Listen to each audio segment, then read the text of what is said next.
दोस्तों, आज के इस वीडियो में मैं एक ऐसे महत्वपूर्ण विषय पर बात करने वाले हैं जिसको लेकर हो सकता है कि आपके भी मन में ये दुविधा हो कि जब महाभारत में पूरे यादव वंश का नाश हो गया था तो आज के यादव आखिर है कौन। इस रहस्यमय राज को समझने के लिए आप बने रहें वीडियो के अंत तक। दोस्तों, आज से लगभग हजारों वर्ष पहले यानी कि द्वापर युग में जब महाभारत का युद्ध समाप्त हुआ था तो उधर माता गांधारी जब युद्ध स्थल पर पहुंचकर देखती हैं कि उनके 100 पुत्र मारे गए हैं। यह सब देखकर उनको बहुत दुख होता है।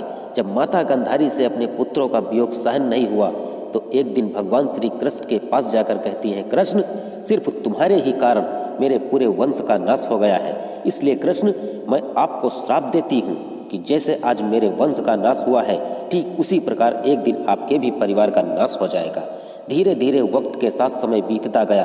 अंततः विनाश का एक दिन आ ही गया जब एक दिन भगवान श्री कृष्ण से मिलने दुर्वासा ऋषि द्वारिका पहुंचे तो उनकी ही तीसरी पत्नी जामवंती के पुत्र ने स्त्री का वेश बनाकर दुर्वासा ऋषि के साथ अभद्रता का व्यवहार करते हुए अपने पेट में कुछ लगाकर दुर्वासा ऋषि से कहा, मुनिवर, क्या आप यह बता सकते हैं कि ये जो मेरे पेट में पल रहा है वो लड़की है या लड़का। चूंकि दुर्वासा ऋषि तो त्रिकालदर्शी थे, उन्हें सब पता हो गया था कि ये स्त्री नहीं पुरुष है।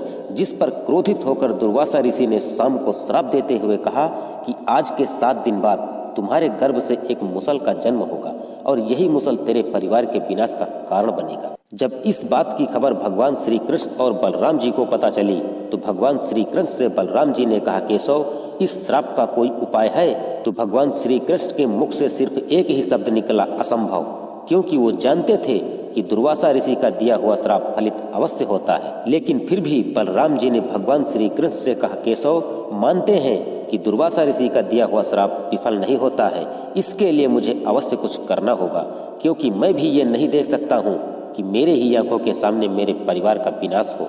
काफी विचार विमर्श करने के बाद यह निर्णय किया कि आज के बाद द्वारिका में पूर्ण रूप से शराब पर प्रतिबंध लगाया जाए, क्योंकि विनाश का एक कारण ये भी है। धीरे धीरे समय बीतता गया। अंततः 7 दिनों बाद उस मुसल का जन्म हो ही गया जिसको दुर्वासा ऋषि ने श्राप दिया था।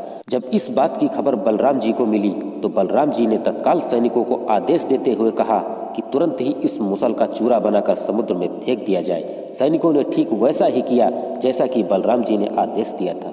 ऐसा करने के बाद अब सब लोगों को यह लगने लगा कि यह जो श्राप था उसका असर अब खत्म हो जाएगा। इसी खुशी के मारे एक दिन शाम और उसके मित्रों ने शराब पीने की योजना बनाई। योजना के मुताबिक मदिरा की व्यवस्था हो गई।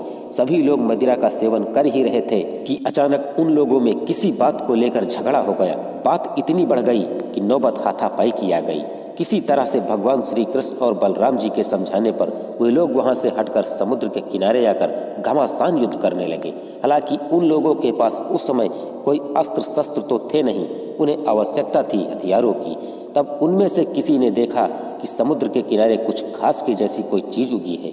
हालांकि इसका जिक्र शास्त्रों में भी एल्का नामक घास के रूप में किया गया है जो कि तलवार का काम करने में सक्षम थी। इसीलिए उन लोगों ने उसी घास का इस्तेमाल तलवार के रूप में करने लगे और आपस में ही झगड़कर सब के सब समाप्त हो गए।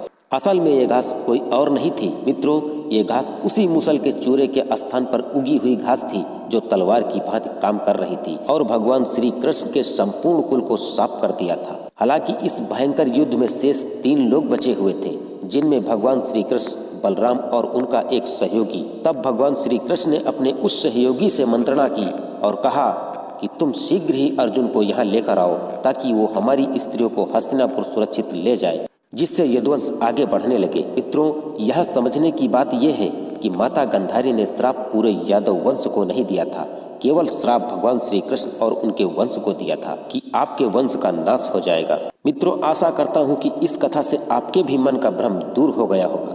धन्यवाद।